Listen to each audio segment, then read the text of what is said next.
But now to the growing numbers of young Australian men and women who are converting to Islam. They're giving up their Western lifestyle and choosing to follow the rules and traditions of the Muslim faith. Former Aussie surfer Mark Tocock is now Malik Islam. And he's not alone in changing his name and Western lifestyle. Sort of get caught up in going out to bars and clubs. Yeah, I do pray 5 times a day.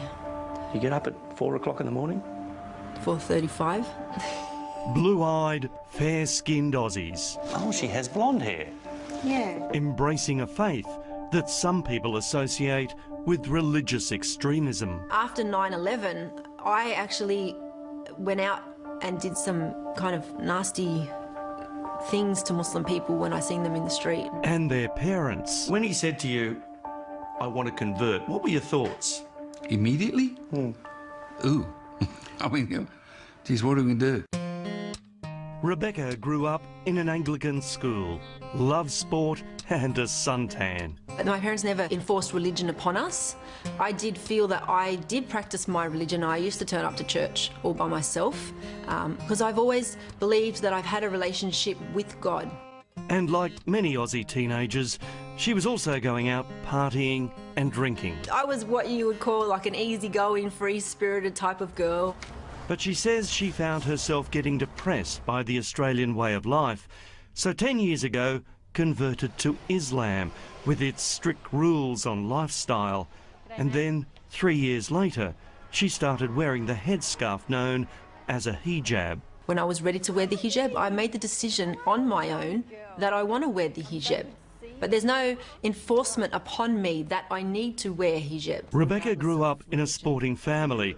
Mum Marie is a World Masters athletics champion with more titles than the British royal family, while Father John is a world champion at javelin. This was her passion. Oh, really? Brought up on the beaches of Wollongong, south of Sydney, a very outdoorsy family. When she said she was going to convert, what were your thoughts? Yeah, I was surprised.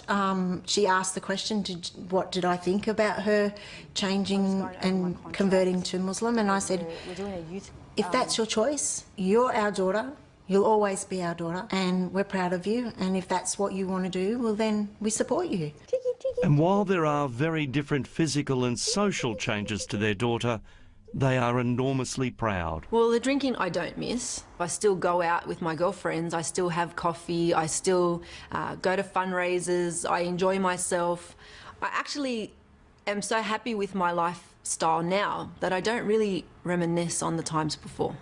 Malik, do you miss the Western lifestyle, the night clubbing, the drinking and so on? There is no benefit from drinking, there's no benefit from clubbing, there's no benefit from gambling. If anything, you know, staying away from those kind of things, I believe can fix a lot of the problems that society has. Blue-eyed Mark, now known as Malik, got interested in the religion because he liked the way his Lebanese mates at the beach talked about their faith. Live your life in a peaceful, calm, respectful way. It's about finding a nice way to live life.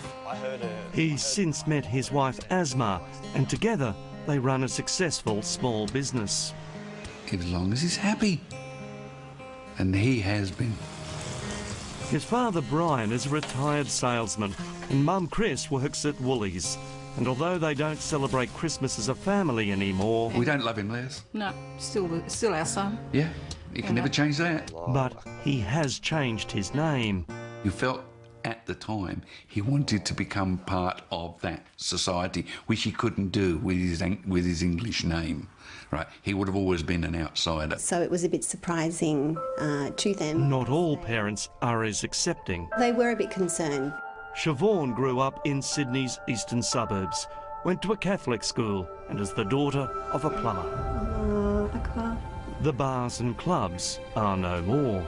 I found liberation, sort of not oppression, in covering up my body, because I could then you know, project the true person who I was, not what I looked like, so people could judge me on the content of my character, not on the exterior. For many Australians, if it wasn't for the hijab, we wouldn't really know their religion. But just like Christian nuns, those Muslims who are more deeply religious say this dress gives them a spiritual connection. It's teaching you to be more pure, to remember all the time that you are veiled, so check your manners, check the way you speak, make sure you're acting in a correct manner, because a veiled woman, you know, shouldn't be misbehaving. And so it was they decided to break down some barriers and have National Hijab Day, letting non-Muslim women try one on. I play sport with women that wear the hijab, and I just wanted to feel how they felt. If someone does something bad, it's not a reflection of their faith, it's a reflection of them as a person. It's not the majority that think like this, that act like this. The rest of us are just trying to live our life in this great country, enjoy it. Islam, there's also, it teaches us that we have to abide by the law in the land in which we live in. So this whole cock and bully about us Muslims bringing in Sharia law is complete baloney. Hello, how can I help with your account? Around the world, Islam is the fastest growing faith. 5,000, mainly white British people, are converting each year. My friends, they've really been supportive. When I started wearing the headscarf, it was a shock, but they've got used to me wearing a scarf, and they don't even see the scarf anymore. And like here, it's young people looking for a more modest way of life. Everybody's very loose, you know, you can go out and get drunk. I've never been like that, and this is why Islam was so appealing to me, was because it was a religion where it was quite conservative. Muslim population is rising from within Australia. Migration is not the major contributing factor. Islamic expert Dr. Jan Ali from the University of Western Sydney says while the numbers here aren't anything like Britain, Aussies are converting for some simple reasons. Some sense of belonging, some sense of recognition, some sense of inspiration. As for Siobhan's parents, they now accept her new faith. Once I became Muslim, this gave me a guide to life. That very much helped me get on the right course for me and give up the bad habits and feel very content. In a country where you can choose whatever you want to wear, drink freely and eat whatever you want, these young Aussies choose to live this way, and not because they married into it. Do you think that you might one day fully cover yourself? I don't know. Well, I can't say never, because one time in my life I would have said I've never become a Muslim, and look what happened. Well, there's a different view of Islam from the radical portrayal we usually see.